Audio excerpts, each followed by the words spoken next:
you can't learn something new with your kids. But what I am saying is you have to have a healthy sense of self. And what do you stand for? What do you like? What areas have you explored? What skills have you built so you can pass those skills on, or at least invite your kids to learn those skills so they have a healthy sense of like where they came from because you had a healthy sense of self.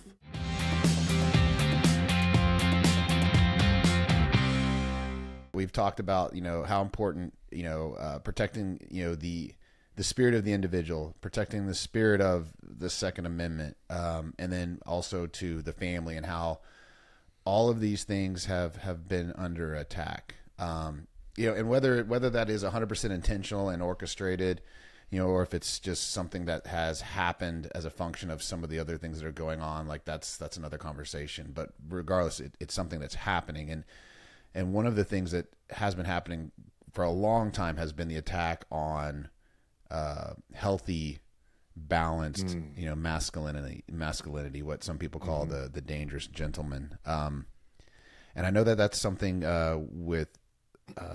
that's passion that you're passionate about, Paul. Yeah. There's some things that you're doing really specifically there. So is there anything else that one kind of factors into this kind of cake that we're talking about that gets baked with all these different ingredients? And then I'd love to segue to actually talking about like kind of what you're doing and why. Yeah. No, I mean, I think just the point remains like, hey, as far as this whole sort of what's going on at the border and what's going on in this country is like, do you just, get upset that life's not fair, or what are you going to do about it? And I think the main point that I try to express, or my viewpoint, is that like, regardless of what's going on outside, it doesn't really change my behavior that much, because the foundation of being a man or being a good, valuable person is going to get you through most of the way through most situations. One, not being a victim. So not being a victim. Yeah. Just being, having an attitude that like, hey, I'm going to take care of what I can, and I'm going to build relationships to make sure I'm supported. And building a relationship doesn't mean leeching off of people. It means you're sharing your gifts, and you're sharing your talents, and you're sharing your blessings, and just kind of leaning into the fact that in a community, everybody does that, and we're all going to be good to go, So yeah, I guess saying that, it's like the old, or the misrepresentation of self-reliance is that, oh, I can be completely self-reliant on my own off-the-grid compound. It's like, yeah, I guess you can. But self-reliance to me, it's more like, hey, I do everything I can to take care of my own shit. And also part of me being self-reliant means that I'm building relationships and taking care of my community so that our community is more self-reliant. You know what I mean? We can circle our own wagons. And I think that's kind of missing sometimes when people talk about self-reliance. I think it would be a sad life if you, quote unquote, didn't need anybody. No, you wouldn't be able to, you wouldn't thrive. That's for sure. I mean, I think that you wouldn't thrive. Yeah, exactly. And I hate that word thrive, but it's true. Like, it's one of those things where it's like, I'm living a thriving life. But, like if you were isolated for a long time, you would desperately miss community. I mean, you may be able to express true masculinity in the physical sense, like, because you're obviously going to have to work really hard to feed yourself, to keep warm, all those kinds of things. But like that alone is just a very narrow and limited way of living. And this is kind of one of those things you see in gym culture, like on social media. You've got all these dudes just really focused on building the body, but they're creating shells that are empty. They have no soul. Like they are invested in themselves. They're so selfish. And of course, like this is breeding a lot of this hookup culture that's going around. I mean, not that hookup culture is new, but it certainly is different than it used to be. Yeah, maybe exacerbated by way more acceptable technology. Yeah. And so you see that, exactly, the gym culture online, and that is sort of it's a person who's unidimensional, and you see that in gym culture. You certainly see that in business culture, where guys are like, they can bang on their chest and be like, I'm a man because I provide, right? And which financially, but also, they can't hang a picture on their wall if their wife asks them to, and they're fat and soft and have a heart attack when they're 45. You know what I mean? So you see single dimension guys all over the place, and that's just never been my, like, I've been extreme in a lot of ways, but never in that way. I feel like I've always it made sense to me to try and be balanced. I don't want to be all brawn and no brains. I don't want to be brains that looks like a geek. I don't want to be, all rugged and completely uncivilized. I want to be all the things, and that's just what I want. And I mean, you even brought up the word toxic masculinity at the beginning of the show. It's like, there's no such thing. Right. There's being an asshole. There's being a bad person for sure. But there's no such thing as toxic masculinity. Yeah. There's just people who suck who happen to be men. But there's nothing toxic at all about masculinity. In fact, it's, beautiful and necessary and, understated. Well, it's funny. And most of the people that would fall into that category, it's because they themselves have experienced or been subjected to a very poor form of leadership or love, for lack of, because leadership at the end of the day actually really is like just a very specific expression of love. Totally, man. I mean, you talk about leadership, and I know you used to work for Echelon Front, and I'm sure Jocko gets accused of toxic masculinity from time to time, but you talk to the guy, you understand what the message is all about. It's all about taking care of people. Right. It's 100%. actually much softer than I initially anticipated when I heard a podcast. Oh yeah. You know what I mean? Like, as you yeah. dive in to what that company actually teaches and like what they do, I'm like, oh, these guys are not what I thought it was going to be, which is super cool, in my opinion. Yeah. It's funny, man. I didn't hear Jocko raise his voice, get angry or mad at anybody like the entire time that I was there. Not once. And if he did raise his tone, it was for like, usually comedy effect, like something was funny or like excited, but there was never, anyone yelling at each other. And same with Leif and, and all those guys, like some of the most humble leaders I've ever seen. Yeah, I'm sure that changes on the battlefield. Obviously, you're going to have to raise your voice if you need to be heard. But well, there's probably a lot more dramatic effect on the battlefield, right? For sure. I just want to be in a position in my life one day where I just get to be like, move, move, move, move. I don't know that. Yeah, I think that window's closed for me. But you just hit on something else too that's often misunderstood masculinity, which is emotions. So it's either the only emotions we're allowed to feel are rage and anger, or there's the misrepresentation of stoicism, which is you feel no emotions. And that's not what it is. Of course you feel emotions. Emotions are what make life, it's what makes you feel something. It's what makes you feel alive. It's misrepresented because of course you're going to feel them, and it's not about suppressing them, and it's not about not feeling them or denying them. It's about not letting them control you. Tempering them. I mean, I had an instance last night where my daughter was up for hours beyond when she should have been. And we all have kids. We know how it is when your kid's supposed to be asleep and they're not, and they're just screaming. You're like, oh my gosh, like the number of things that I want to do right now. Like, I want to punch a wall. I want to do this. I want to do that. And like, obviously you can't give license to every single emotion that you have, because if you did, you would be an unstable and you would be a toxic person, because you don't know how to mediate your emotions. So like, the temperance of emotions is really important, but also giving direction to the positive emotions. So Nate and I are reading a book right now called Culture Code, which talks about how some of the best businesses or best units for the military teams, whatever, how they really work and what makes them exceptional. And it really comes down to the fact that people in leadership or just even in the teams together are directing positive emotions to others, and others are able to pick up on that. And then they're also able to reciprocate. Where if that doesn't happen, if somebody's coming in with any number of different kinds of personality traits, and then they're directing those types of emotions out and they're being picked up on, it can actually bring everybody down. So like, being highly aware of what you're feeling and why you're feeling, and then figuring out in the moment, like what to do with that, is one of the most important things. And I think that's where toxic masculinity, like when people are talking about it, what they're talking about is like, let's just use kind of the prototypical toxic male. Like, I don't know exactly who that is, but let's just use gym culture again. Like, that's somebody who is just entirely driven by the emotions of lust and self-adulation, right? Like, those are the kinds of things that make them click or like continue to drive them, and they just feed that. And so then their emotions become entirely around what benefits them, and then that's why people who are left in their wake are like, man, that's an example of toxic masculinity. But really, no, like you said, it's just a jerk. Yeah, exactly. Exactly.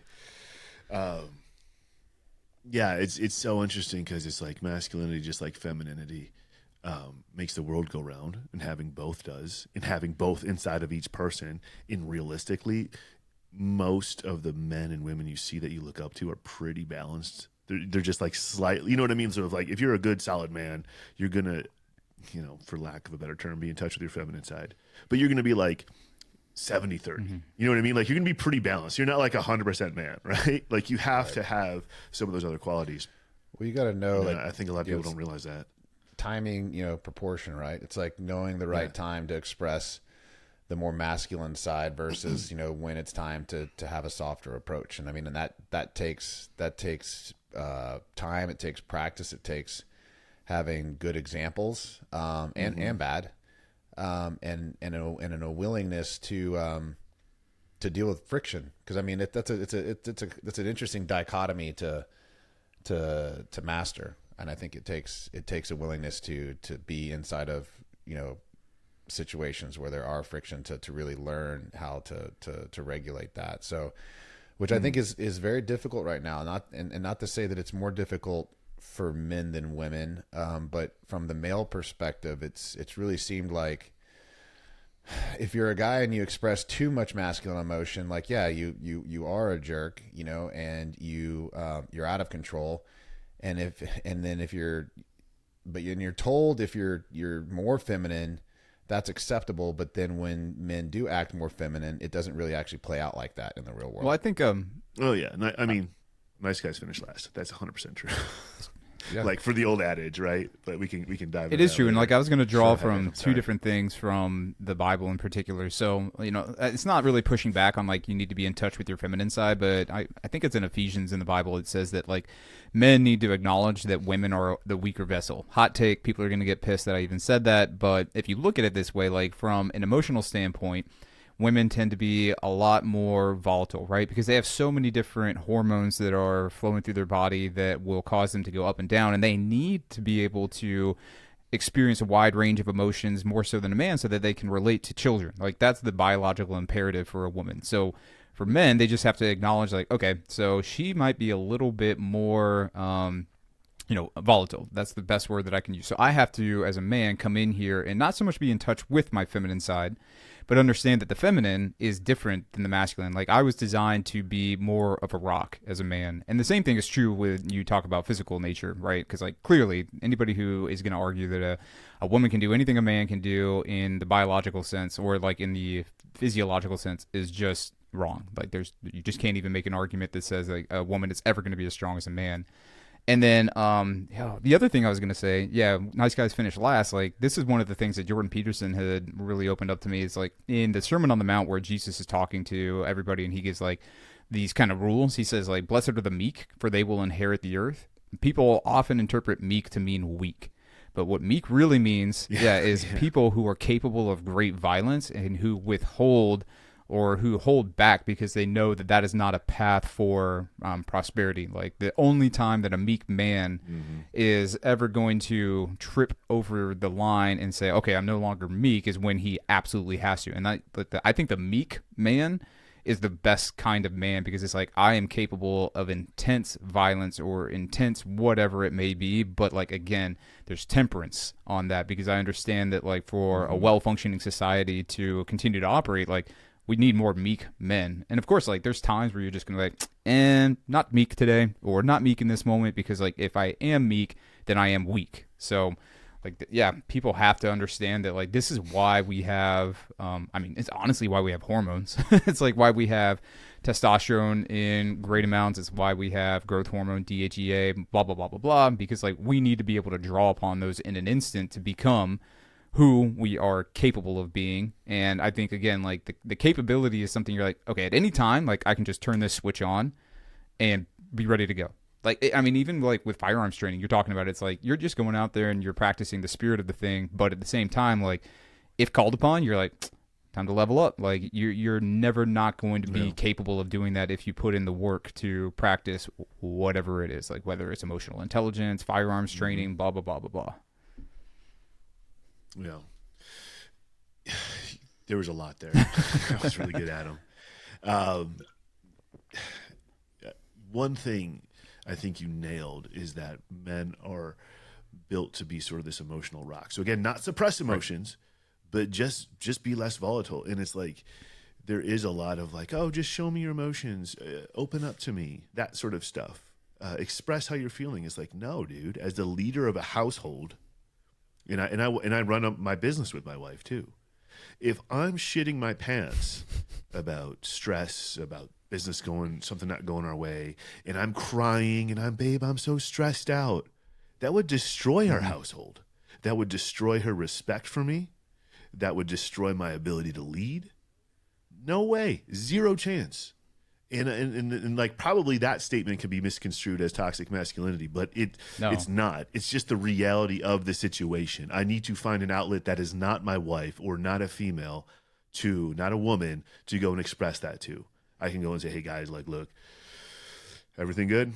Nah, I'm just a little bit stressed right now. Here's what's going on. Okay, cool. That's all I need. That's all I needed. Just a little somewhere to let that valve out. I mean, I don't know. Perhaps it could be greater than that. I mean, I don't know, whatever. I don't typically cry with my friends, right? But maybe if there was something big enough. Let's go. Let's just cry right now. I'm not gonna. Yeah, let's just dude. I cannot cry. I'm about to go shoot guns. Like I don't have it in me. But this is so sweet. I love the feel. Yeah, but you get the point, right? There's this thing like, oh, vulnerability. That's the word I was looking for. Men should be more vulnerable. No, absolutely not. Not in the context I just said. You can't.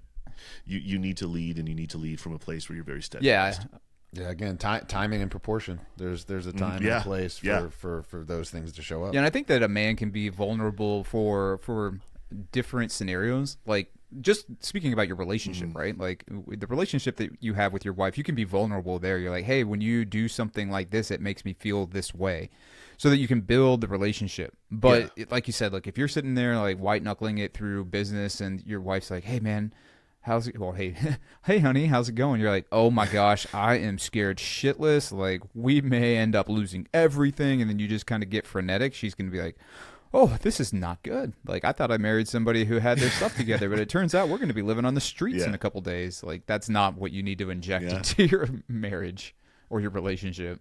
Yeah. And I'm not saying lie either. I'm saying be steadfast. I can be true. Like, hey, like here's where we're at. And I got to make XYZ happen, or we have to make XYZ happen. Cool. That's one thing. But to sit there and completely break down would not be acceptable as a leader. So toxic. Yeah. Yeah. I'm the worst. How dare you? Yeah. No, it's very interesting the way women and men are wired are differently. I mean, again, I can only speak from my experience, but the women that I have had in my life, and again, being in the entrepreneurial realm, I've experienced amazing women that are entrepreneurs. I've experienced amazing women who are supportive of their entrepreneurial husbands. And in all cases, an observation I have is women are wired to either find or create safe environments. Like they seek stability. And so I've noticed in my own journey as a husband and also as an entrepreneur in companies, like the brilliant women that I married and the brilliant women I've worked with, when I have not been leading well, like in all situations, I've seen the women step up and do something because of that void, like where they act differently, or they take on something that they wouldn't normally take on.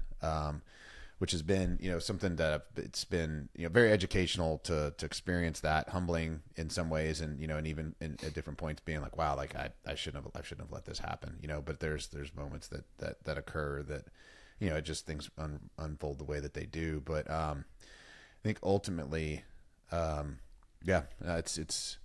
I think, it's kind of in our first conversation, Paul, we talked about the way you can respond in situations. I look at situations that, some of the most recent ones, like, kind of Adam, to your point just a minute ago, like, we have a special needs child, and that creates a very, unique environment at our home. And my wife can get really beat down, really frustrated. And when I come in from my day, like I can't come in with that same type of energy that she has. And so I've had to learn how to, temper like my own frustrations and figure out how to where those need to be channeled, because like I can't come in and at least not at that moment release all of the things that I'm frustrated with onto her, who's been fighting a very different battle all day. And to your point about like, you know, the way women are wired, it's like, you know, it's as a husband, you know, that's something that I just try and be cognizant of. And then later when, you know, things are different, it's like I may, you know, at that point choose to share some of those things. Or, you know, I have a different group of guys that like, you know, like Adam, lots of times, like you've ended up being a person that like you know, when something goes down, like because of the frequency of our conversations, I've been able to release to you and say, hey, dude, here's what I'm dealing with. And like, that's massive. And so I think what that brings up for me is like, Paul, I would love to talk about the community that you're starting to create and why you're doing that. Because I think that's a big part of too, something that men don't have. And if they had that expression of being able to embrace, you know, not just like, you know, pure male savagery, which I think has a place in it, but also too the other part of that, like how we as men connect, you know, in a very real deep level. Yeah. So I mean, I think the conversation kind of started or went this way because we were talking about how men and women bond. Right? And so the saying is, you know, women can bond face to face. They can just sit there and have a conversation, which is essentially what we're doing right now, which is cool. But we're also having a specific conversation for a podcast about a specific thing. Yeah. You know what I mean? It's not just like, hey, Nate, it's set generally, up to how are you? It's, yeah. And so the point is men bond shoulder to shoulder. The way that guys connect is if they are doing a task together. You know, and so in overcoming that task or learning together or working as a team, like that's just how guys bond. So that's why I can move from Chicago to Dripping Springs and go join a jiu-jitsu school and have 15 friends right away because we did something very specific together. We did the same dance, whatever the case is. And so the same can be true of fitness. And so I guess I could back it up a little bit where I was like feeling. Let's see, how far should I back this up? Maybe you guys can relate to this. Take it all the way back. Let's take it all the way back. Maybe you guys can relate to this, which is your friends, your wives maybe are the center of your social networks. Certainly as you get into your 30s, you know, late 20s, 30s, you are so focused on what you're doing in your career. You might have some work friends, but like outside of that, your boys from high school and college are going and doing their thing, and your social network becomes your wife's friends. Which is true of me anyway. And so like her best friends are from college. There's like 8 of them. And my friends for a long time were their husbands. Like that's kind of how it went, right? Like I became closer with those guys than I was with my own quote unquote friends because I just didn't have time to nurture those relationships.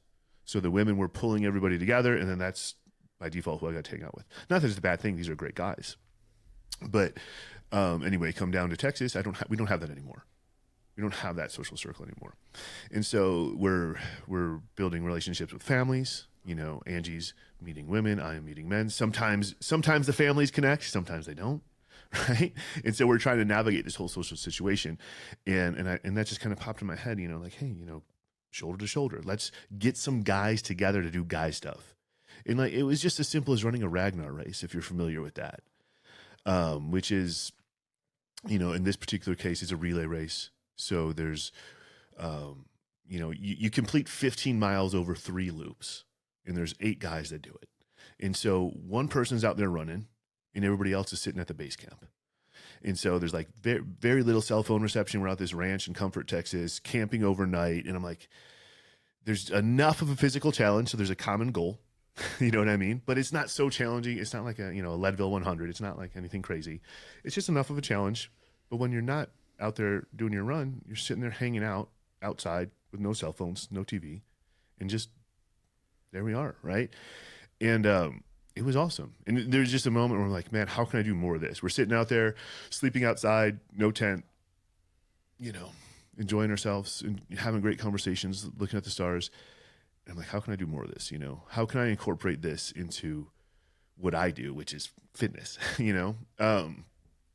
And so what I came up with is, well, and then there's another piece to that, which is, you know, I advertised with Dripping Springs City Lifestyle Magazine, which I don't really try to get customers from the ads.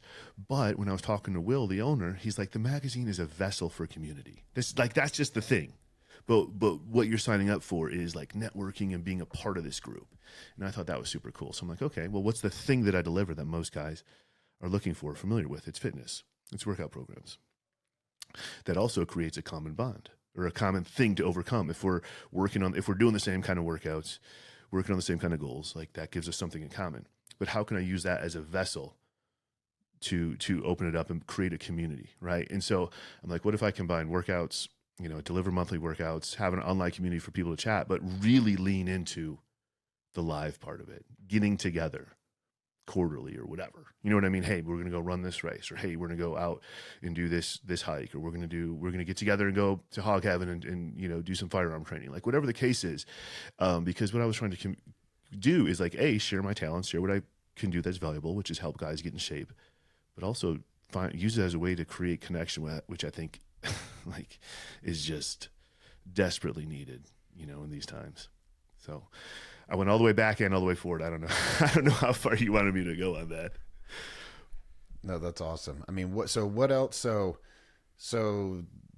doing hard things, like doing hard things together with other guys, like forms, like, the time and the space to really connect. And in that environment, like one, you're doing something that's very much in the, interwoven into the male DNA. Like, let's do hard things. And so that's, we live in a time and an age where, you actually have to be intentional about doing that. Like, it's not an actual, life is like, easy. Yeah, it is for most, for most physically, like, anyway. Yeah.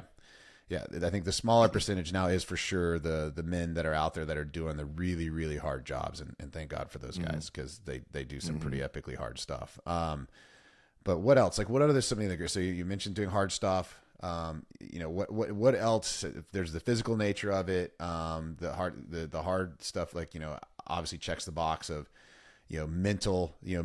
Something that's mentally challenging, something that's physically challenging. What else? Like, what else would you say needs to factor into that, or what else are the ingredients there that you're looking to put in? Yeah, well, I think a big part of it is having something to participate in, like being part of a team. You know what I mean? It just gives you an outlet and a piece of your identity that's not family. And not that there's anything wrong with being family, but if you're just like, I think maybe we get all tied up into either I'm my job or I'm a dad. Like, those are the two things about me. Yeah. and that's okay, but your kids aren't looking for a CPA. They're not like, oh, I need a CPA for my hero, or whatever your job is, right? And they're not looking at like, oh man, I'm so glad you're my dad and you're just hovering over me every second. What they're looking for is an example. So when we talk about provision and being a provider, it's like, providing financially is a thing, because that's how you buy food and that's how you buy shelter. All good. So financial provision is that. But I think in the common in the common way of looking at that, it ends there. So many people let it end there. It's like, I don't want to. That's actually pretty easy at the end of the day. Like, food is pretty accessible in America, and depending on where you live, like, you can provide shelter pretty easily, right? But there's more that I want to provide for my children. So number one is a way of existing. I want to provide a way of existing, a worldview, and they can take it and they can accept it, or they can take it and at least have a foundation of, hey, this is how you can think. Now I'm going to decide what to think, So I want to provide a way of existing for my kids, the skill sets, the mental frameworks, the moral frameworks, all that stuff.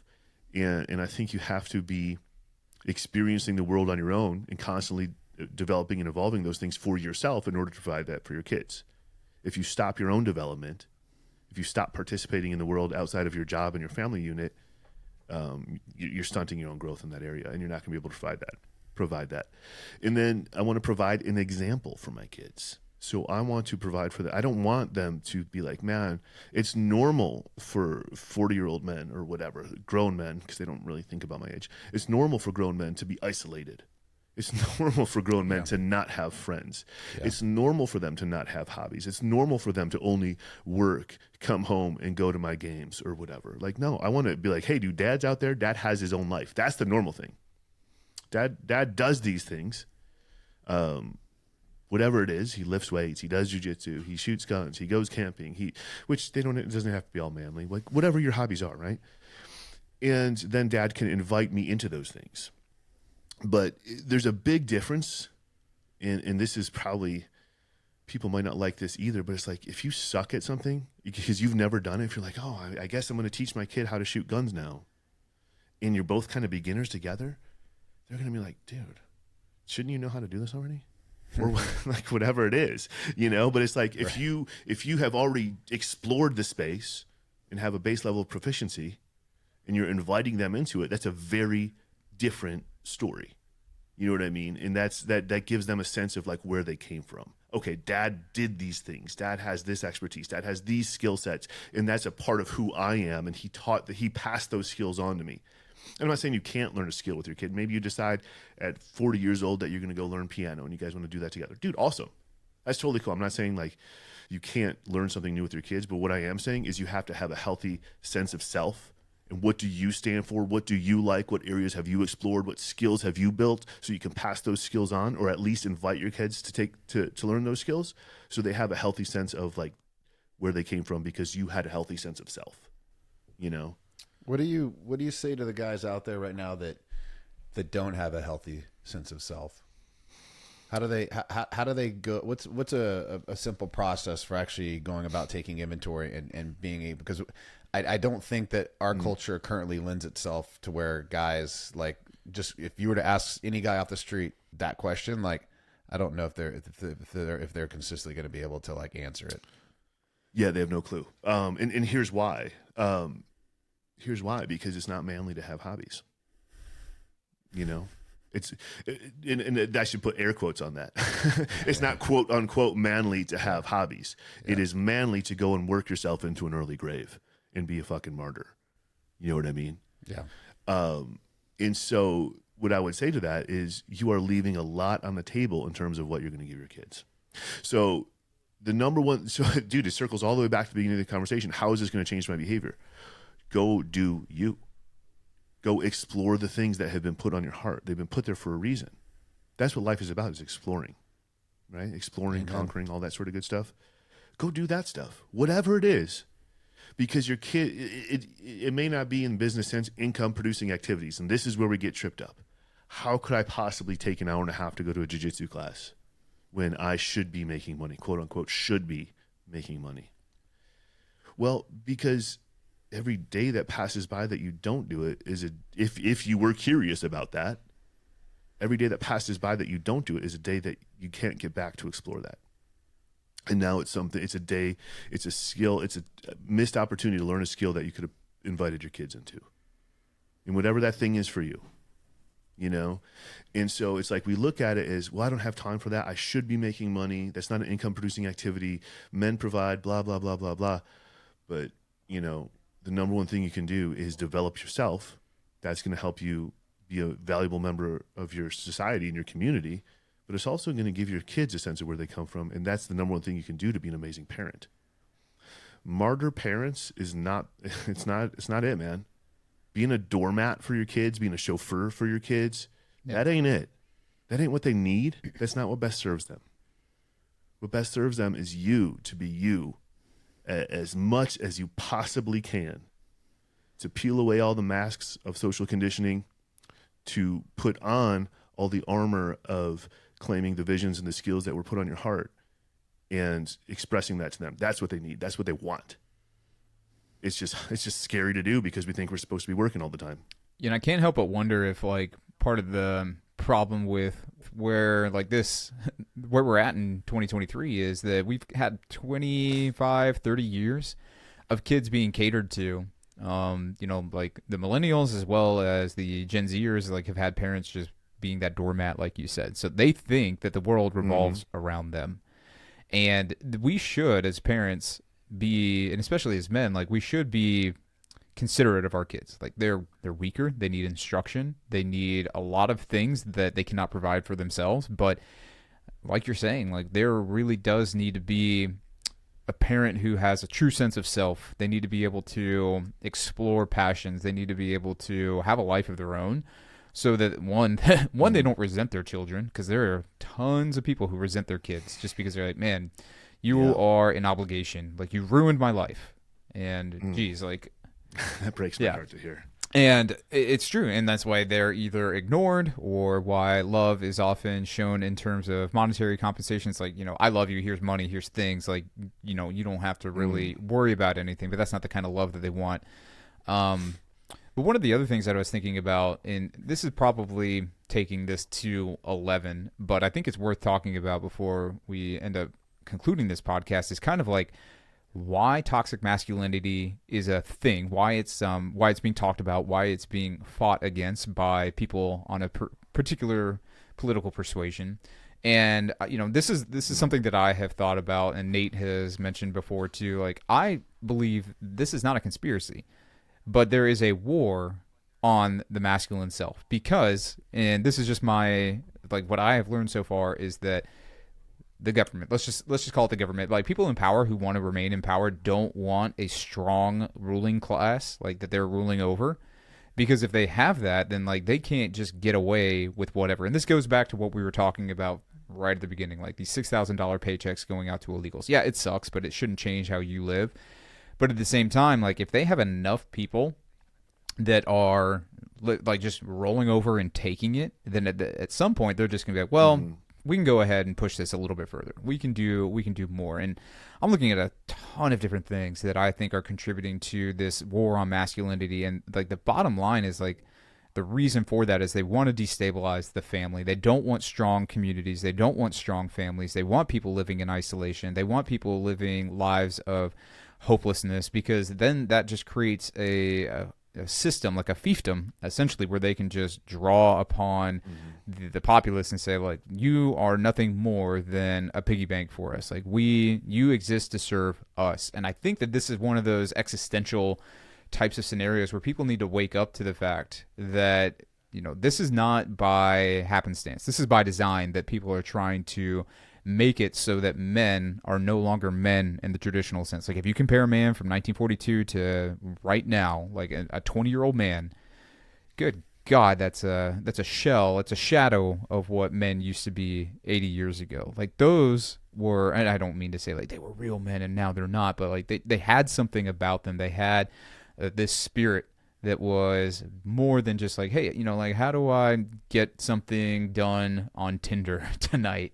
How do I satisfy base urges? How do I, grow my Twitch following? How do I do this, that, and the other? And of course, like, if we can continue, or if they can continue to push this narrative that, like, hey, the way that you are, there's something wrong with that. And this is where the trans movement is really problematic, because like now they're just confusing people. It's like, oh, did you feel like, like you're confused about around your sexuality? That's probably because you're something that you're not. So why don't you just go ahead and take hormone or puberty blockers and hormones and get a sex change? Like, I think that the fact that this is such a pivotal issue in society right now is pointing to the fact that, like, they're pushing for this. And why? Yeah. Why are you pushing for it? I've thought the same thing. And I could probably spend 2 more hours going down rabbit holes with you on that. But that being said, I would look at it again. How does this change my behavior? And so, and everything that you just said is saying, hey, it is more important than ever that you have a true sense of self and you give your children a true sense of self. I will not defeat this person or this spirit of, crushing masculinity. I will not defeat that on my own.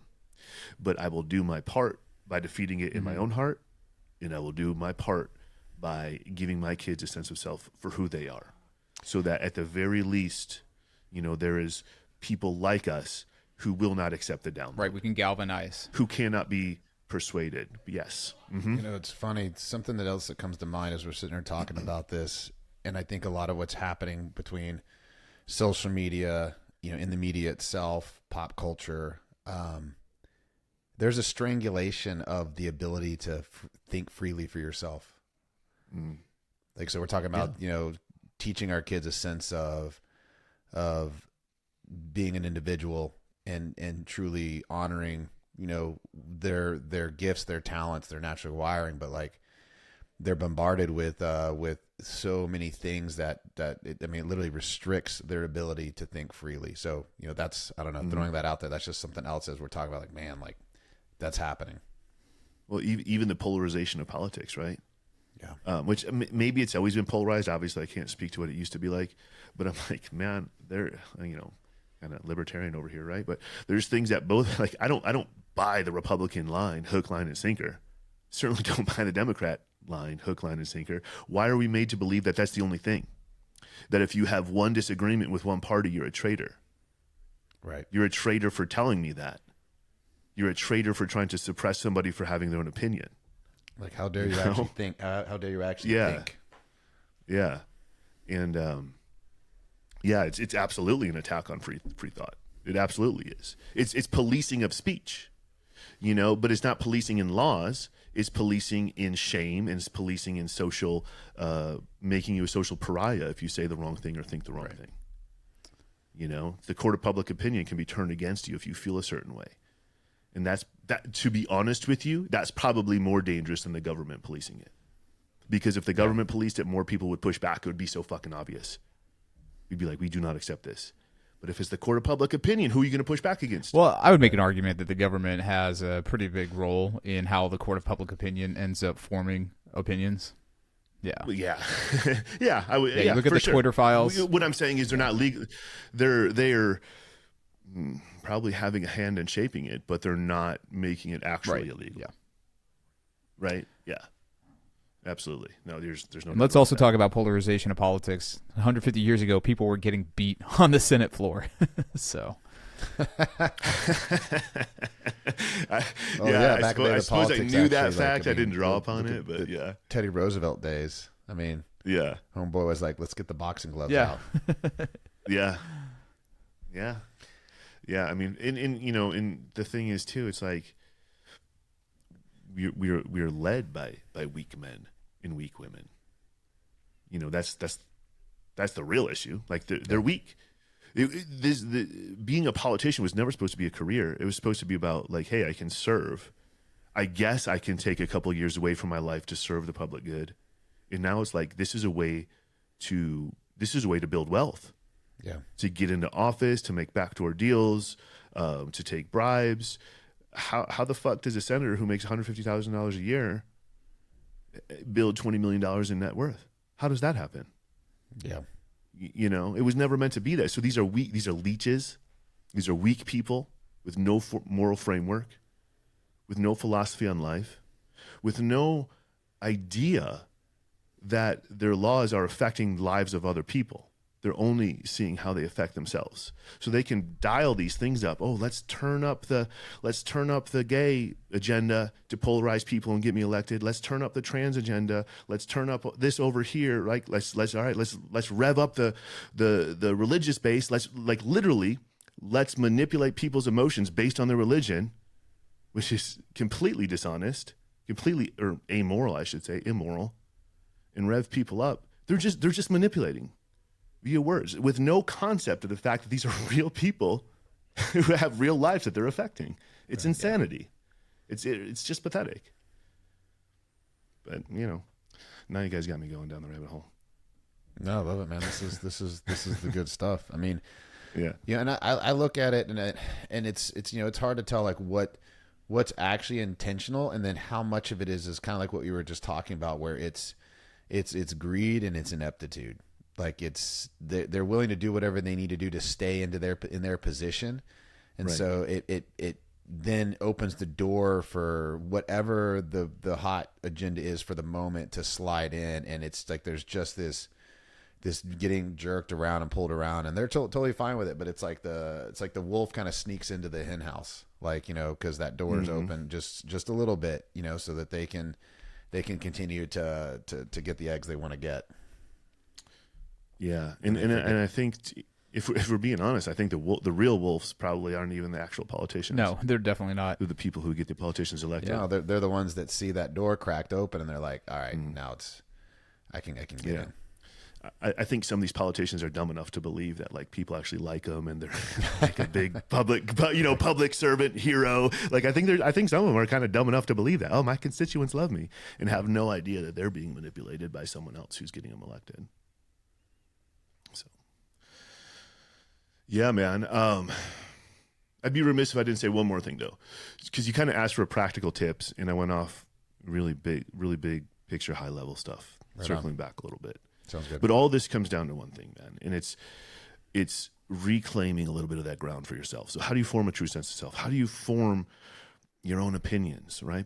How do you do all this stuff? And it's like you have to break the social conditioning that a man is only ever supposed to do things that generate revenue. That's realistically that's the thing that's keeping you from having a sense of self, right? Or not you guys, but you get what I'm saying. Yeah, that conditioning, dude. Hey, you know what? Maybe we're all susceptible. Honestly, I've 100% fallen into that category. Like absolutely. Yeah. Like I mean, you set off on this mission as a man to, provision. You used the word provision, to provide and to protect and to take care of, and like you have this vision of what that looks like, and it just has a way of being turned into something that you didn't mean for it to. You do lose yourself, and you lose yourself. 100%. And I think it happens both to men and women in the same scenario. And I've watched with my wife, like where, she's lost a sense of herself on the way that she has martyred herself for our kids at times too. And so there's a constant conversation that exists between her and I there, and supporting each other to stay balanced. Like I have to tell her, like, for the love of everything that's holy, would you please go hang out with some other ladies? Like you've got to go hang out with other women and connect and find the support that, like, sometimes, like, as much as I want to support you, there are times where other people are necessary, and we it brings us right back to community. But it starts with self, like you said. It's like, you always go back to the example of when you get on an airliner and you see the little pamphlet that like shows, and they do the demonstration. It's like the first person that you give oxygen to in an emergent situation is yourself. Because if you're not good, like how can you make sure anyone else is good? That's it, dude. And that's why I've come full circle on this, but that's why I love fitness, and that's why I'm so proud of what I do. So for a long time as a trainer, I was kind of like, man, I'm kind of just like, what do I really do for society? You know what I mean? Like, kind of just like take rich people's money and show them how to exercise. That's so posh, right? Like, if shit hit the fan, personal trainers are out, right? But here's why fitness is so important, is because to push back on that sort of concept, whether it's for men thinking they only have to provide, or women thinking they only have to martyr for their kids or whatever. When you commit to going for a walk every day, when you commit to lifting weights 3 days a week, that is the first inch of ground that you take back in that battle. You know what I mean? Yeah. So you go and you work out, and you're like, okay, the world didn't fall down around me.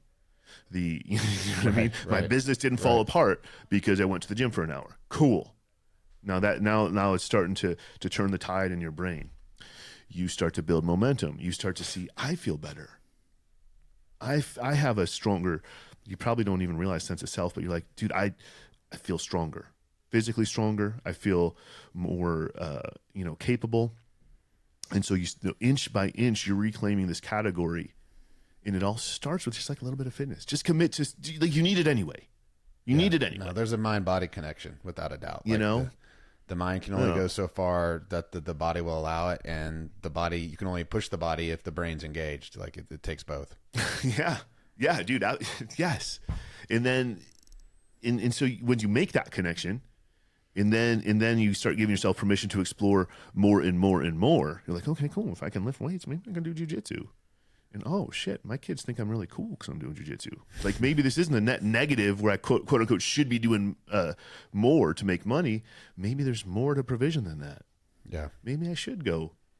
I keep using the same example of firearm training, whatever. I just think that stuff's fun. I just like to pretend like I'm a real life lots superhero, of fun, right?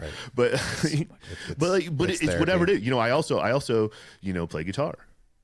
You know how hard it is when you're a business owner and you've been conditioned to think you should only make money to sit down and strum a few chords for half an hour a day. Oh, it's tough. I'm battling that right now. Yeah, right. right? Yeah. But at the same time, what does that do for your creativity? What does that do for your stress levels? What does that do for your clarity of thinking? What does it do for you to just pick up a new skill and feel the progress of it? Absolutely. What does it do for your kids when they sit down and watch you? Like, it's amazing. Yeah. Well, it shows your kids what's possible. Yeah. So you just have to take that first inch. It feels like a stalemate. It feels like you're just in this battle and you're just locked up head to head with this bullshit social conditioning. And you need to start reclaiming ground against that. Yeah. And the first thing you can do, to me, is start lifting weights. You know you need it anyway. It's going to make you feel better. And when you see that, like, wow, the world didn't fall apart by me committing 3 hours a week to myself, it allows you to move further and further and take back more and more ground until you really are giving yourself permission to do all the things you need to do to build a sense of self. And now your kids just are like, they know where they're coming from. Question on lifting weights. You have something to hand down. Like if somebody here is listening and they're like, I don't want to get a gym membership. I'm already kind of tight on time. I could probably get something done at home. What would you suggest they pick up? Just like spend maybe $200 on equipment. Yeah, dude. If you get adjustable dumbbells and an adjustable bench, that will go a really long way. If you could somehow fashion a pull-up bar in there, you're good to go. But there's a million ways to skin the cat. I mean, you could get a couple of kettlebells, and that'll go a long way. It's a different style of training, but those would be if you get a couple of kettlebells and or dumbbells with an adjustable bench, mix in a pull-up bar with either one of those two, you could get a lot done. You could get a lot done. And it's like, yeah, I see what you're saying. I don't want to make people think like, oh, you got to just turn into a meathead. You got to go join a gym, or you got to deck out your garage with $5,000 setup. Like, you don't have to do any of that. It's not about that anyway. Not at first anyway. It's about getting reps in. It's about getting the reps. You could literally just start out doing air squats, push-ups, and lunges. Yeah, exactly. Earlier in my life, like that's one of especially early in my marriage, I was like, babe, I have to go to the gym. Like, it's got to be the gym. And like, it was like a 2 to 3 hour ordeal. Like, cause I tend to be a little bit social too. So when I go out to the gym, it's community. It was community for me. Yeah, but but it doesn't have to be that. Like, it can literally be start out 10 minutes, do 3 movements, like three body weight movements, like, do some kind of abdominal music, do some movement, do some air squats, do some push-ups. Like, pull-ups are also fantastic. But yeah, it could be super simple. And I love you and the way you articulate, reclaim ground. So like, look at the 3 feet around you and just figure out how to reclaim that, and then keep taking more ground. Like, it doesn't have to be overnight. Yeah, totally. And it's cool, man, because like you talk about the gym being social too. It's like even jiu-jitsu, right? I'm like, at first, it was like, I got to take this 6 a.m. class and like sprint home to help with the morning routine. But then I, sort of explained to them, like, I got buddies. We kind of sit around, shoot the shit outside in the parking lot for 20 minutes, 30 minutes. You good with that? Of course she's good with that. Yeah. You know what I mean? Yeah. So but it started with me saying, I'm going to wake up. I'm going to make it work. I'm going to get there, and then, you go from there, right? But if you start thinking, well, I've got to do all the things at once, and I have to be perfect at everything at once, like, dude, not going to happen. It's about reclaiming the ground, reclaiming the mental space. I will take this time. I will get up, and I will do something for myself at this time, period. Yeah, just go from there. Just start with a walk, dude. Start with a freaking walk if you need to. I was going to say, just make the first goal of, like, get your shoes on. Wake up, dude. Get your shoes on. Like, because I designed a workout program back in the day, and that was the thing that I put in there was like, just if you can get your shoes on, like, you made the first decision to like then lead to the other decisions being easier. Because once you got the shoes on, you're gonna walk outside, and then odds are you're gonna walk and you're gonna be out there and be like, you know what, maybe I can run a little bit, and you run a little bit, and it's a mile, and then next thing you know, 2-3 weeks later, it's like, I can go a little bit further. And it's amazing how that works. It is not unique. There are not just there. Of course, there are some people out there that are gifted with unique abilities, grit. But a lot of it, for the far majority of people, it's something that like it's there for them. They just have to put the shoes on and start walking. Well, I think, yeah. And then you build the grit. I even read a book on grit, and that's what it was titled. And it just talks about how Angela Duckworth. Yeah, right? and it talks about how like it's something you build. It's muscle memory, like anything else. Because I know all of us are lifting weights, and it can atrophy and go away too real quick. It can go away. You can have it, and it slips. It is a diminishing skill set. Yeah, everything's about getting the reps You in. don't train it. When it comes to firearms, right? Like, so I've this year I have made it into the range pretty much every week. Get about 150 rounds, 250 rounds downrange every single week. And what's happened is I've become a way better shooter. And then same thing, like even with working out, like I reached a point this year, freaking May, I worked out every day for the entire month, and then I've got the whoop strap, and it was like I had to hit a 10 strain. So that would have required about 45 minutes, and then after that I kind of fell off, and like getting back into it, maybe I'd work out 3 days a week, 4 days a week, as opposed to every single day, and it was so hard. And then but just committing to it, like that's the thing, is you put your shoes on, and one of the other things that I think is really important is just refusing to let circumstances dictate what you do. So like you're talking about, hey, it feels like a waste of time to strum your guitar for 30 minutes, but if you know, like deep down, that it's going to benefit you, if it's going to have a net positive effect on your life, do it. Same thing with working out. Like now I work out typically around 10:30. And the fitness program that I have is just it's Marcus Philly's functional bodybuilding, so it designs a lot of rest into it. So like I can go over and like do a Skype real fast while I'm on my 2-minute break for between my sets. So like it's almost like it's a work session. So I never feel like I've taken time off of work. So that was cool. I was able to figure out, I can work and work out at the exact same time. Except for the very last 12 minutes, which is just like straight on cardio, and like there's no way I'm gonna get over to because you can't take a break. Little conditioning. Yeah, and even reading the Bible, man.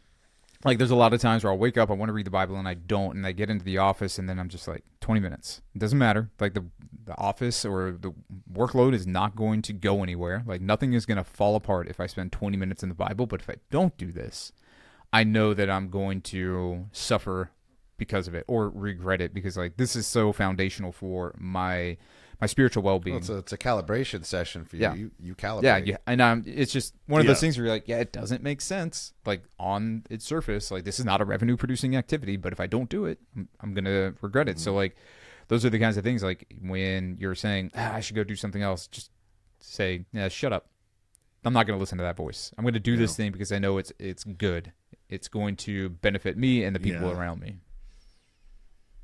In what's the law? It's like Parkinson's law. Wait, is that Parkinson's law? Where the task expands the time that you give it. So if you're like, I have to work, I'm going to block out. I think it's Parkinson's. I don't know, whatever. But it's like the task expands to the time you give it. So I'm like, I got to work for 10 hours today because that's what I do. Well, okay, and then whatever you're going to do that day takes you 10 hours. But if you're like, but if you just task it out, hey, I'm going to accomplish this task. But I'm also going to go to jiu-jitsu, and I'm also going to lift weights, and I'm also going to go for a walk, and I'm also going to have coffee with my wife, and I'm also going to, X, Y, and Z. All of a sudden, like, I've only got like 2 hours to complete that task. It is amazing that you get it done. You know what I mean? Whereas man. if you didn't do all that other stuff, you would have been exactly as productive, possibly less productive, but it just would have taken you 10 hours. Yeah, it's 100% true. It's funny. I like to use the example for things like this is the SR-71 Blackbird. I feel like people are a lot like the SR-71, that like under certain speeds, it leaks like a sieve. It can't turn worth shit. But the second that thing gets over Mach 1, it's like all of those leaks and those holes seal up. It flies faster than anything else. It can turn. All the things that it becomes this extremely high performing machine. And that's the way we are designed as people to be. And it's so easy to slip down this slippery slope of comfort that takes you out of that. And it's funny, like when you are very intentional and you have specific activities, goals, and something that you're working towards, it is amazing, like what you can actually get done in a day. Yeah, it's amazing what you can let go of in a day too. Absolutely. When you're like, oh man, I was filling my plate with all this garbage that turns out I just didn't have to do it. I stopped doing it because the priorities went elsewhere and nothing happened. Wow, why was I doing that? Why was I wasting hours on that? Oh yeah, absolutely. I love that analogy, and it's exactly like the grit thing you were talking about earlier. If we slow down and we take it easy, everything starts leaking. But give us a purpose, you know what I mean? Give us a direction.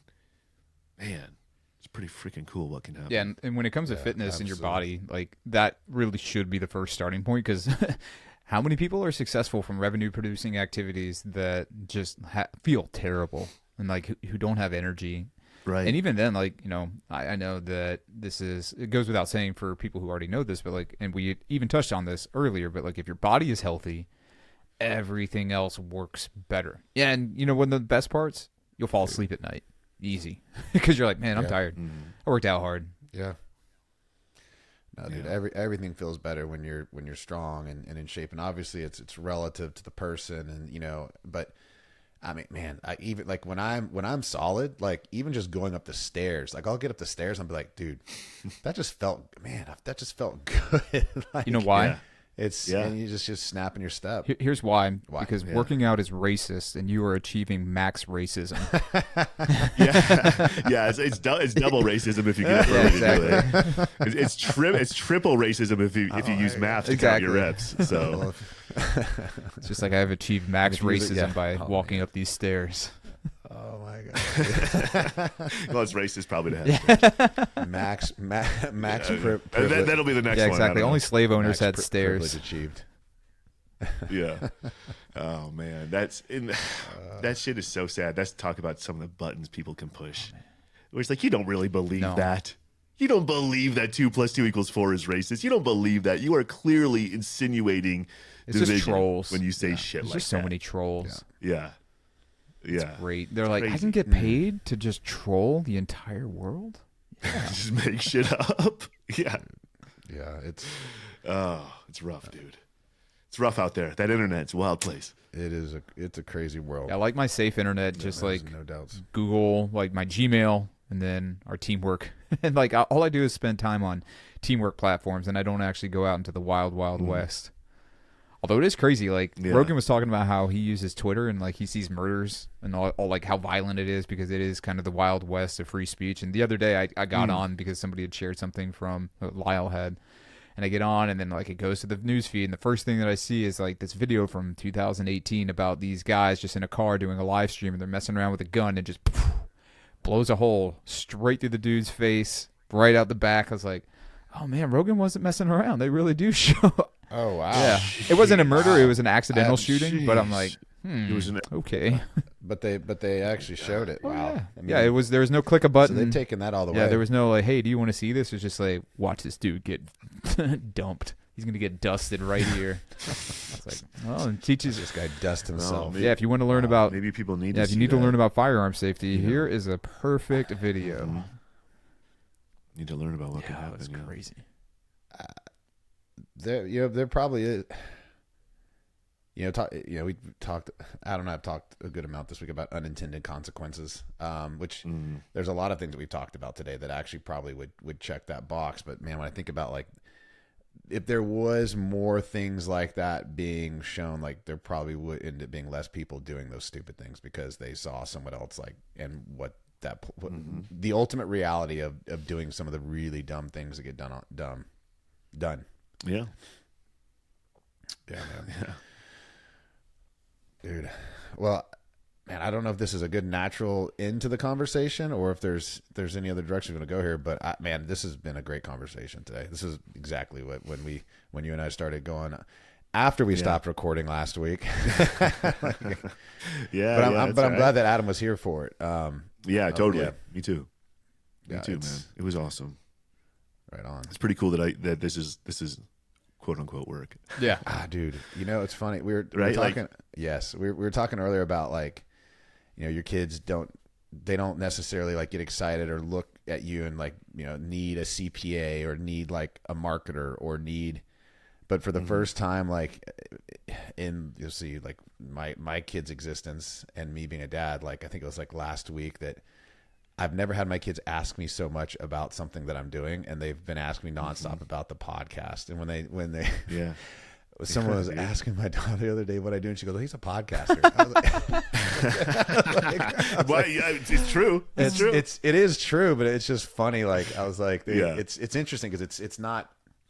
It is to your point. It's cool that we're able to get on here. We're able to have authentic conversation. We're able to connect, Yeah. and then do so in a way that the hope is that it benefits somebody else. That they hear what you're doing. They hear some of the stories that we're talking about, and like they're able to take that and look at their own life and go, okay, like I can make this one click on the dial, like adjustment, and I can start heading down this path and create a whole new existence for myself and my family, and ultimately show up differently for themselves and the community. And I mean, I think that's the goal. That's what we want to.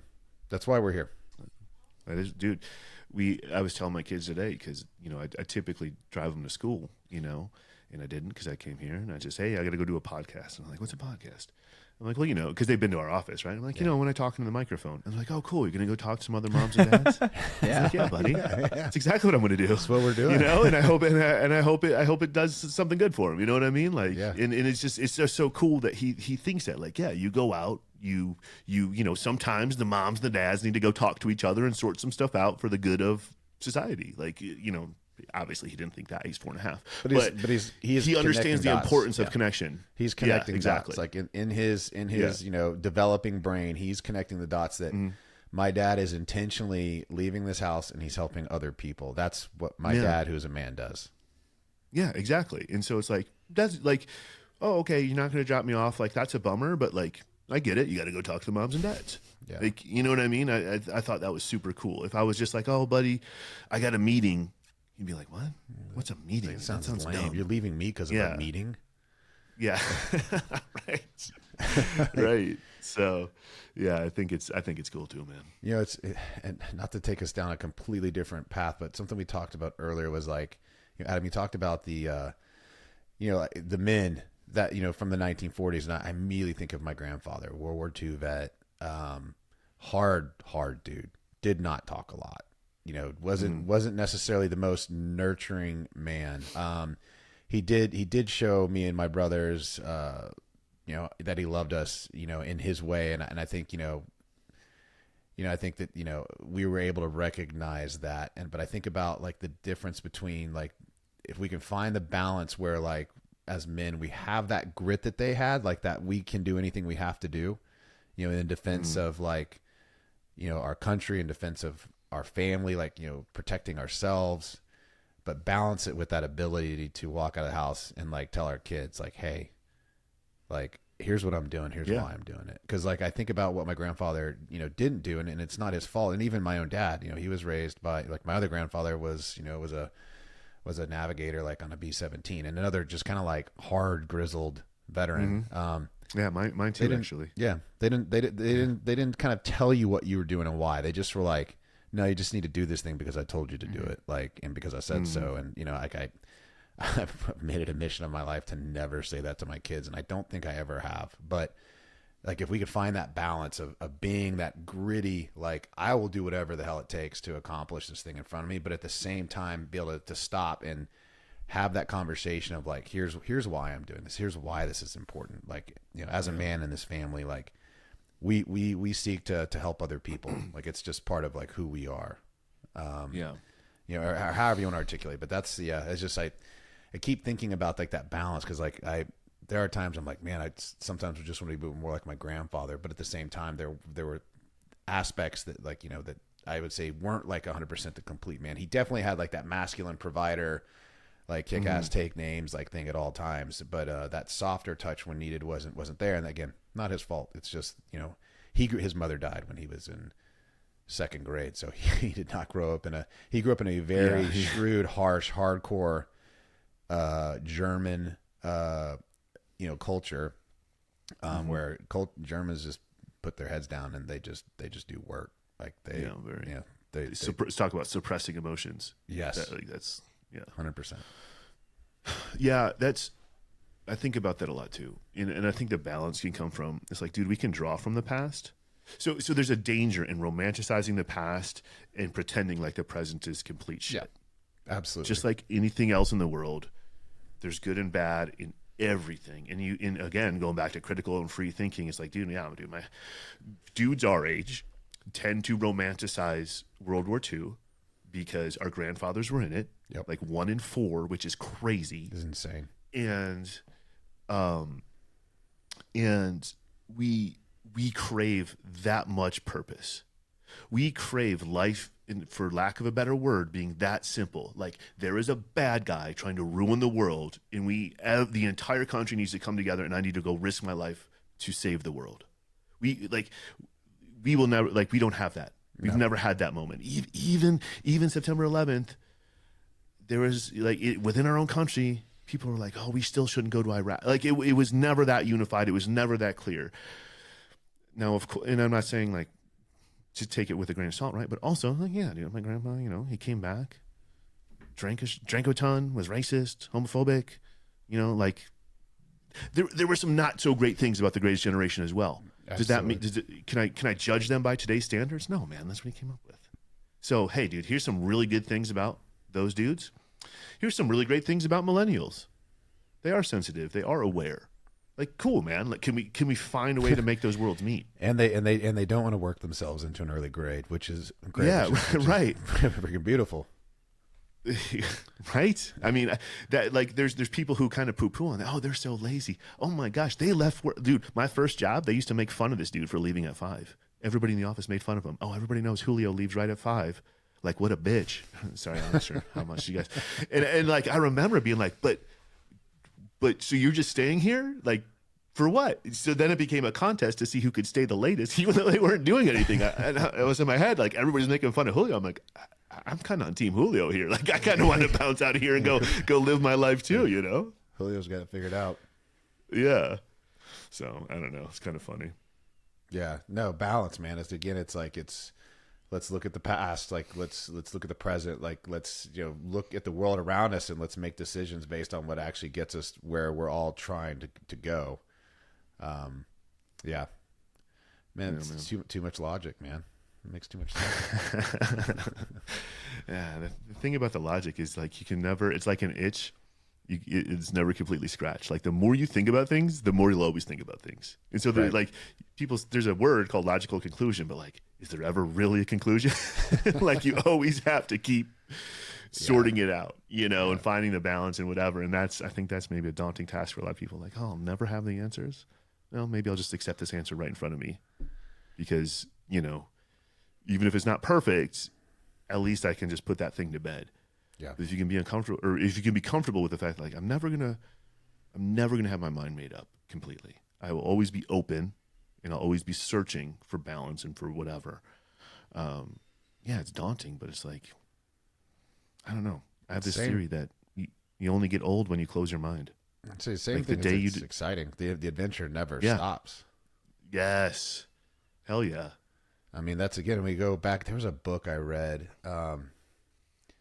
Pretty sure this was one I read in college, like one of my English classes. But, like, it's a short form story about, like, they use this term called westering, and it's like how there's just this thing in the human DNA to forge forward into, like, unknown territories. And in this story, it was going west. It was like getting in a wagon train and actually, getting on the trails and going west. And it's just like that's what we're wired to do as people. Like, and whether we're talking about, like, the Elon Musks that are out there that are doing crazy, scary technical stuff, or trying to go to space or Mars, or, go deep in the ocean, or just develop AI. Like, that's who we are. Like, that's a part of the human nature that should appropriately be indulged. And there's obviously, like, there's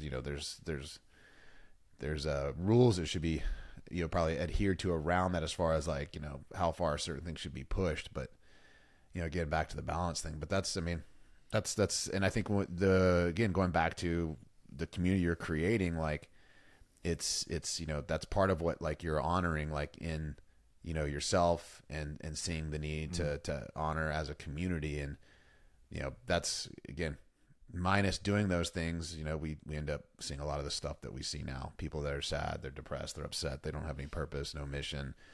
They just start falling into this existence of being victims, and not thinking they can have an impact, like, in the world around them, which is just a really lonely, dangerous place to be. Well, it speaks to the problem with, like, the phrase that or that idiom from last week, strong men make good times make, or hold on, what is it?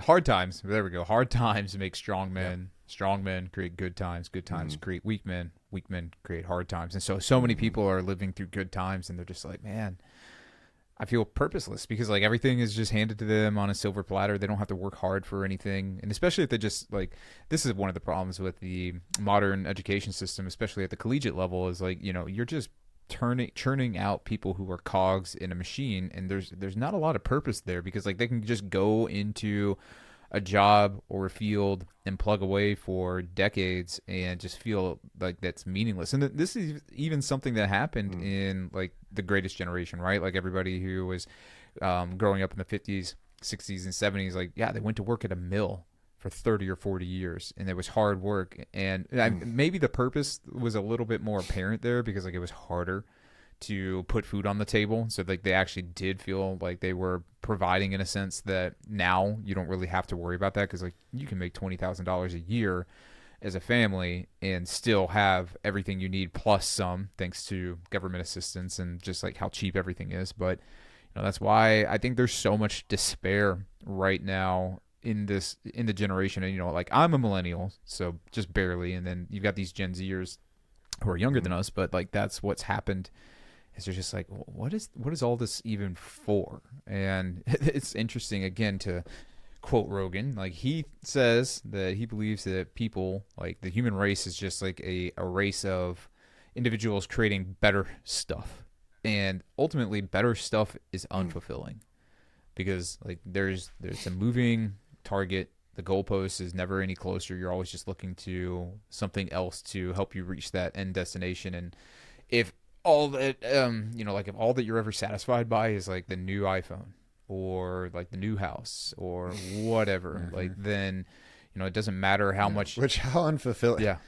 How unfulfilling is it buying a new iPhone? I mean, it's literally the same thing every time. I mean, I don't. I know, dude. I'm looking at mine right now. It's all broken and stuff. I'm like, I don't want to buy a new one. Like all the glass is broken. I'm like, oh, I just gotta go bite the bullet, pay my tech overlord dues. Yeah, I remember waiting 5 years. They'll get it. 5 years to get a new one, and I'm like, okay. Yeah, I'm proud to say I'm still in the iPhone 12, but I'm not gonna lie. Like I've had the itch. I'm like, not yet. You don't need just it. Wait. Just wait. Don't you can wait till the 17. Resist. Yeah. Well, I think what you're saying, Adam, though, it's pretty cool, or I see hope in it because what it means is that we are okay. So we're always building better stuff. So it's completely unfulfilling unless you are using that thing as a tool to accomplish your purpose.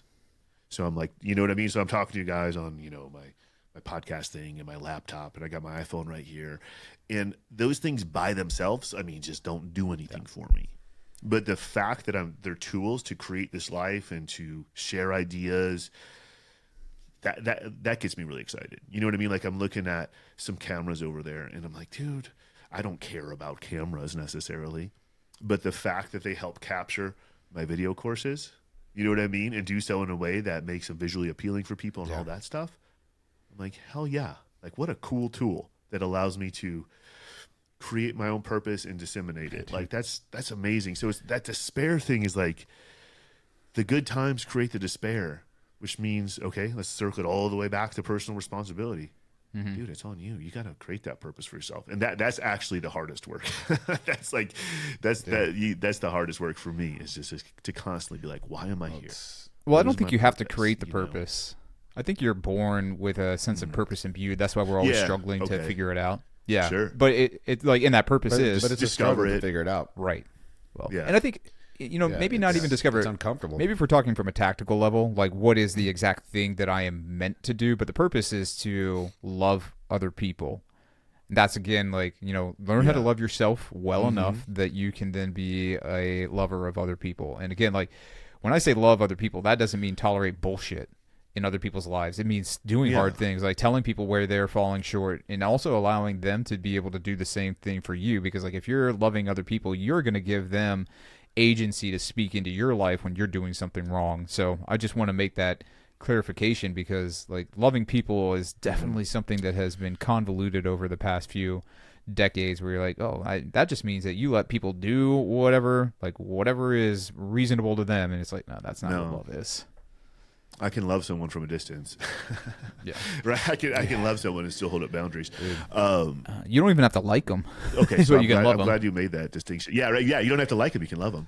Yeah. I'm glad you made that distinction. So maybe the hard work is actually just learning how to love yourself. Like maybe that's the skeleton key, but it's also the most difficult thing to do, to forgive yourself, to love yourself, to give yourself grace, give yourself room to, explore life and not, kind of reject the download.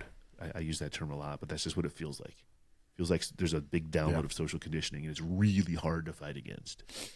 And it makes you love yourself less. Yeah, we're jacked into the matrix, so you're just feeling it in the back of your neck all the time. Mm-hmm.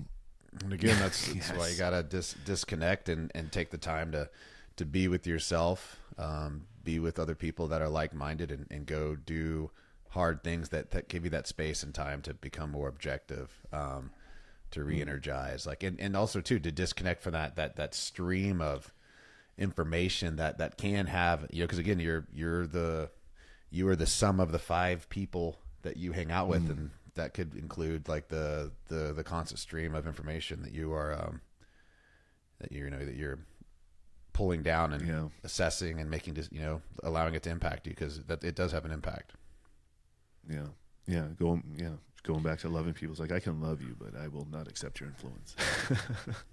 You got moved out of the top 5 if I feel like you're influencing me in the wrong way, And then I might have, I got this crazy place in my life where I will allow people in, maybe that I may not even like, or the old self wouldn't have even liked, but I appreciate the influence that they're bringing into my life, even if our personalities are a little off. I'm like, I'm still going to let this person influence me because I see the bigger picture and like what they bring to the table, and that's a really interesting thing to kind of play with over the last, I don't know, couple of years. And when I say don't like, it's not like, oh, I don't like this person. It's just like, maybe when we're younger, we choose people who have like raw charisma, the cool kids, and there's something to be said for being cool. But like, if you're cool without a great purpose or without a great handle on yourself, it's just an empty shell. Yeah. But if sometimes you find people who are a little rougher around the edges, but internally they have some good stuff to share, and it's like, okay, I can accept the rough packaging because I know the gemstone that's inside, Yeah, absolutely. Well, it's staying open to new ideas, new thoughts, new ways of being. And it's seasons too, right? I mean, it's knowing where you're at, like in your own path, your own journey, like what makes sense at that time. It doesn't mean that you completely abandon the other people, but there's a lot of people that I don't spend any time around anymore. And it's not because I still don't care about them. It's just based on the priorities. And again, the purpose that I'm trying to live with. Sometimes it takes you down a path where those relationships change. And that's good. That's healthy. It's the way it's supposed to be. It's reflective of who we're evolving and changing to be as people. It's, again, like anything else, it's the ability to think through those situations, make your own decisions. Which, and I know we were at the end of our time here, and man, I feel like we could go for another 2 hours. Like again, it's like, I feel the longer the podcast get, the better the momentum gets. Yeah, well, I mean, maybe if Adam finds himself in Texas, I'll be there in 2 weeks. Some stuff out in person as well. And you'll be here in 2 weeks? Yeah, yeah. I'm bringing down the mic too. Let's hang out. We can record. Absolutely. I got 3 mics sitting right in front of me. You don't even need to bring your mic. Oh, snap. You have 3 Sures? I mean, you can't. And I mean, you can if you want to. But like, yeah, dude, if we want to come and record something here, let's do it. Okay. Could do that. Yeah. There we go. Cool, man. Yeah, let the good times continue. Well, man, thank you so much for jumping on with us today, especially like, with the short notice and also too with having a very, mainly exciting activity planned with someone else in your community. So appreciate hopping on with us, man, and sharing your thoughts, your experience, your wisdom, and good times. Thank you, Adam. This is the priority, man. So I'm happy to do it.